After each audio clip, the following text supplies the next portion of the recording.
সত্যি সব শিক্ষক যারা 30 বছর আগে চাকরি পেয়েছেন, 35 বছর আগে চাকরি পেয়েছেন, যারা বর্তমানে চাকরি করছেন, প্রত্যেক শিক্ষককে নিজেদের নথি দিতে হবে।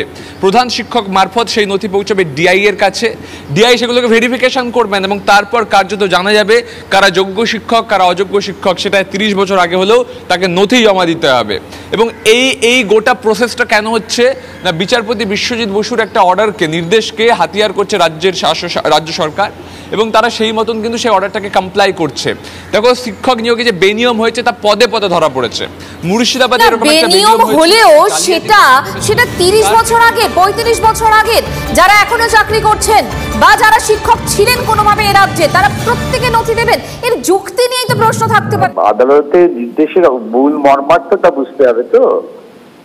আদালত বলেছেন যে তদন্ত করে যদি মনে হয় যে তোমার কোথাও নিয়োগ হয়েছে, তাহলে সেই সম্পর্কে তথ্য চাইবে। এখন এই ঢালা তথ্য চাওয়াটা হচ্ছে তদন্তের গতি প্রকৃতিকে নষ্ট করে দেওয়ার লক্ষ্য, আর কিছুই না। আজকে ধরুন, যে লোকটা 35 বছর আগে নিয়োগপত্র পেয়েছে, এতদিন হয়তো রিটায়ারও করে দিয়েছেন, তার কাগজপত্র কোথায় পাবে? এই রাজ্য সরকারের মতিভ্রম হয়েছে। বিকাশবাবু, মঞ্জিরা কথা বলছিলাম। বিকাশবাবু, আসলে দুর্নীতি হয়েছে, কিন্তু কোথাও এই 30 বছর আগে, 35 বছর আগে বামেদের জড়িয়ে নেওয়ার এটা কি একটা কৌশল বলে আপনার মনে হয়? রাজ্য সরকার এরকম পদক্ষেপ করছে কেন? এটা করছে তো পুরো ব্যাপারটা ঘেটে দেওয়ার জন্য, আর কিছুই না। এটা কিছুই না, এটা নির্বাচনের আগে এটা ঘেটে দেওয়ার পরিকল্পনা, লোককে বিভ্রান্ত করার চেষ্টা। বাবাদের আমলে কিছু ওদের খুঁজে পাবে না, এই বাহানা দিয়ে এই আমলের দুর্নীতিগ্রস্ত নিয়োগপত্রকে ওরা খানিকটা আড়াল করার চেষ্টা করছে, আর কিছুই না।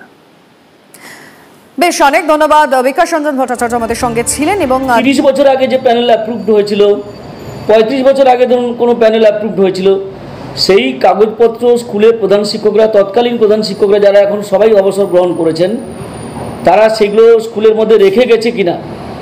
যদি না রেখে যায় তাহলে তো সেই প্রধান শিক্ষক দায়ী। বর্তমান প্রধান শিক্ষকরা যারা আছেন তারা তো দায়ী থাকবেন না।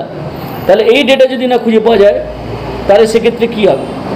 এখন প্রশ্নটা হচ্ছে যে এই বিচারপতি, রাজ্য সরকার, ডিআই, এরা সবাই মিলেই দেখছি একটা ব্যাপার যে রাজ্যের শিক্ষা ব্যবস্থাটাকে পুরো ধ্বংসের দিকে নিয়ে যেতে চায়।